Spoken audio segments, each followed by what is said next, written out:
ইয়া সারিয়া আল জাবাল, ইয়া সারিয়া আল জাবাল।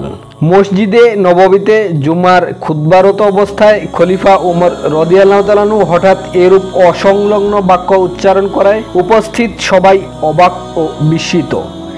একই হলো খলিফাতুল মুসলিমিনের।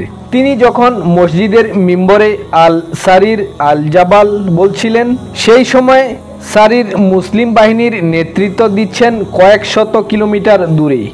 খলিফা যথারীতি তাঁর খুতবা পাঠ করতে থাকেন। ইয়া সারিয়া আল জাবাল খুতবার এই অপ্রাসঙ্গিক অংশটি যুগপৎভাবে প্রতিধ্বনিত হতে থাকে। অন্যদিকে একই সময় ইরাকের দূরবর্তী স্থানে নেহা বন্দে, যেখানে মুসলিম বাহিনীর সেনাপতি সারিয়া অদৃশ্য কণ্ঠে রহস্যময় বাক্যটি নিজ কানে শ্রবণ করেন। দুইটি বাক্য কোথা থেকে কে উচ্চারণ করেছেন এ কথা ভেবে তিনি রীতিমতো হতভম্ব হয়ে পড়েন। খুতবার মাঝে হঠাৎ খলিফার অদ্ভুত বাক্য উচ্চারণ কেন?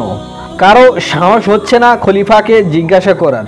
খুতবা ও নামাজ শেষে মসজিদে উপস্থিত অনেকের মধ্যে বিষয়টি গুঞ্জন করতে থাকে। হঠাৎ ওমর রাদিয়াল্লাহু তাআলা আনহু এর সাথে অন্তরঙ্গ ছিল হযরত আব্দুর রহমান ইবনে আউফ রাদিয়াল্লাহু তাআলা আনহু এর সাথে খোলামেলা আলোচনা করতেন তিনি খলিফার সাথে। তিনি অসংকোচে খলিফাকে জিজ্ঞেস করলেন, আজ আপনি খুতবার মধ্যে অসংলগ্নভাবে ইয়া সারিয়া আল জাবাল 2 কিংবা 3 বার উচ্চারণ করলেন কেন? জবাবে খলিফা একটি সৈন্যবাহিনীর কথা উল্লেখ করলেন যারা নেহাবন্দে জিহাদে লিপ্ত। এ বাহিনীর সেনাপতি সারিয়া। তিনি বলেন, আমি দেখেছি সারিয়া একটি পর্বতের পাশে লড়ছেন, অথচ তিনি জানেন না যে সম্মুখ এবং পেছন থেকে অগ্রসর হয়ে শত্রু বাহিনী তাকে ঘিরে ফেলার উপক্রম করেছে।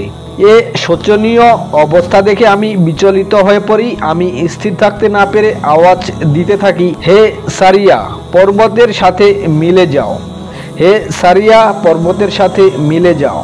নেহাবন্দের রণক্ষেত্র থেকে বেশ কিছুদিন পর কাসেদ মদিনায় আগমন করেন এবং যুদ্ধের বিবরণ দিতে থাকেন এবং পূর্ণ ঘটনা ব্যক্ত করেন।